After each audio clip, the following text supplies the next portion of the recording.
दोस्तों, आज की कहानी है बेटा और बेटी में ये फ़र्क क्यों।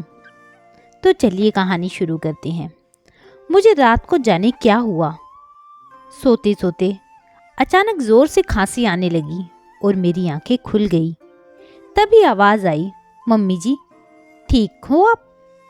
हाँ बेटा, मैं ठीक हूँ, आप सो जाओ। मेरा दर्द 10 वर्षीय बेटा, जो सुबह सवेरे ना तो घड़ी का तेज अलार्म से जाग पाता है और ना ही उसके पापा की गरजती जोरदार आवाज़ उसे जगा पाती है, आज जब मेरे ज़रा से खांसने पर नींद में ही उसके मुंह से मेरे लिए चिंता भरे शब्द निकले, तो मैं सच कहूँ बड़ा प्यार आया अपने बेटे पर। वैसे तो ऐसा पहली बार नहीं हुआ जब मुझे उस पर इस तरह प्यार आया हो। वह है ही इतना प्यारा और समझदार। एक पूरे कामकाजी सप्ताह के बाद रविवार की एकमात्र छुट्टी में भी जब वह मुझे घर के कामों में लगा हुआ देखता है तो मुझ पर गुस्सा तो हो जाता है, पर बार बार केवल यही कहता है, आप इतना काम क्यों करती हो? इसका जवाब तो मैं खुद भी नहीं जानती, चुप ही रह जाती हूँ। बस कोशिश करती हूँ जल्दी से जल्दी काम निपटाने की। सर्दियों में जल्दी ढलती हुई शाम अक्सर रज़ाई में बैठकर स्वेटर बुनने में ही व्यतीत होती है, लेकिन इस पर मेरा प्यारा बेटा मुझसे भी ज़्यादा खुश होता है। उन दिनों मेरा ऐसे फुर्सत से बैठे रहना उसे खूब भाता है। अभी पिछले सप्ताह की बात है, 2 दिन लगातार बारिश में भीग जाने से तबीयत थोड़ी खराब हो गई।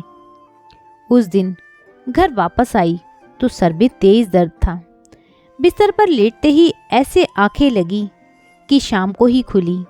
सामने देखा तो बेटा अपने फेवरेट बाउल में मेरे लिए मैगी लिए खड़ा था। आंखें भर आई, मन में अनगिनत दुआएं निकल रही थी उसके लिए, और मन में उमड़ रहा था ढेर सारा प्यार।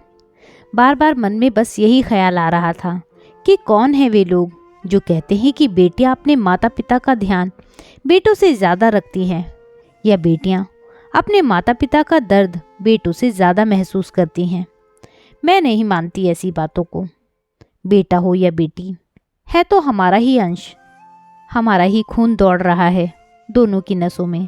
तो बेटियां माँ बाप के ज़्यादा करीब कैसे हो सकती हैं और बेटा उतना ही दूर कैसे हो सकता है? बात केवल भावनाओं को, संवेदनाओं को महसूस करने की है। समाज ने, बल्कि खुद परिवार ने भी बेटों को कठोर रहना, संवेदनहीन रहना सिखाया हो तो बेटों की भला क्या गलती है? हाँ, कुछ परिस्थितियों में अवश्य आनुवंशिक गुण या अवगुणों के रूप में लड़के अपने पिता या दादा से संवेदनहीनता, स्वभावहीनता अथवा क्रोध ग्रहण करते हैं, परंतु फिर भी हम माता पिता का कर्तव्य है, सबसे ज़्यादा तो माँ का कर्तव्य है कि वह अपने बेटों में दूसरे मनुष्य के सुख दुख और उनकी समस्या, उनकी भावनाएं आदि महसूस करने के गुण विकसित करे। परिवार की सभी स्त्रियों का सम्मान करना सिखाए, फिर चाहे वह बहन हो, माँ हो अथवा पत्नी। साथ ही न केवल अपने परिवार के बल्कि समाज की सभी स्त्रियों का सम्मान करना सिखाएं।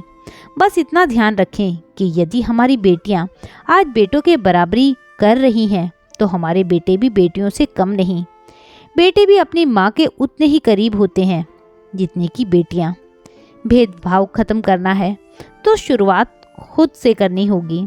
खुद बेटा बेटी को एक समान समझिए, ना किसी को कम आंकिए, ना किसी को ज़्यादा।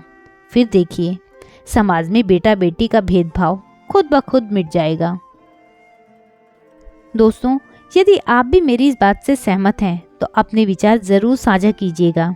कहानी सुनने के लिए बहुत बहुत धन्यवाद।